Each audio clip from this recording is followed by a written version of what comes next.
দেশি ও বিদেশি গণমাধ্যম কর্মী এবং ভুক্তভোগীদের পরিবারের সদস্যদের সাথে নিয়ে আয়নাঘর পরিদর্শন করেছেন অন্তর্বর্তী সরকারের প্রধান উপদেষ্টা ডক্টর মোহাম্মদ ইউনূস। বুধবার সকালে রাজধানীর আগারগাঁও, কচুক্ষেত ও উত্তরার 3টি আয়নাঘর পরিদর্শন করেন তিনি। এ সময় প্রধান উপদেষ্টা জানান, যারা আয়নাঘর তৈরি করে মানুষের উপর বর্বরতা চালিয়েছিল তাদের আইনের আওতায় নিয়ে এসে বিচার নিশ্চিত করতে হবে। বুলবুল আহমেদের প্রতিবেদন।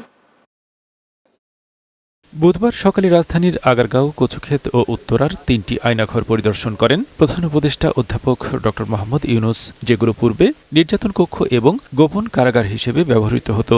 এ সময় তার সাথে ছিলেন দেশি ও বিদেশি গণমাধ্যম কর্মী এবং আয়নাঘর থেকে ফিরে আসা সদস্য সহ ভুক্তভোগী পরিবারের সদস্যরা। প্রধান উপদেষ্টা তাদের নিয়ে ঘুরে দেখেন আয়নাঘরের সবকিছু। ভুক্তভোগীদের কাছ থেকে শোনেন আয়নাঘরের নির্যাতনের নির্মমতার কথা, শোনেন ফ্যাসিস্ট আওয়ামী লীগ সরকারের আমলে আয়নাঘরের নির্যাতনের শিকার ভুক্তভোগী পরিবারের সদস্যদের কথাও। পরে তিনি সাংবাদিকদের জানান, আয়নাঘর ছিল আওয়ামী লীগ সরকারের নেতিবাচক রাজনীতির একটি উদাহরণ। এই সংস্কৃতি থেকে বের হয়ে আসতে হবে। আইএমএ জাহেলিয়াত বলে একটা কথা আছে। এই গত সরকার এই আইএমএ জাহেলিয়াতকে প্রতিষ্ঠিত করে গেছে সর্বক্ষেত্রে। এটা তার একটা নমুনা।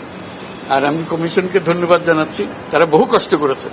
তিনি বলেন, আয়নাঘর যাদের জীবন কেড়ে নিয়েছে তাদের ফেরানো সম্ভব নয়, তবে এই অন্যায়ের বিচার হওয়া দরকার। এটার নমুনা, এটার সাক্ষী, এটার যে ডকুমেন্টেশন গুম কমিশনের রিপোর্টের মধ্যে থাকবে এবং এটা অবশ্য পাঠ্য হিসেবে সবাইকে পড়তে হবে এবং তাদের যারা করেছে তাদের বিচার করতে হবে। তা না হলে আপনি নিষ্কৃতি পাবেন এটার থেকে।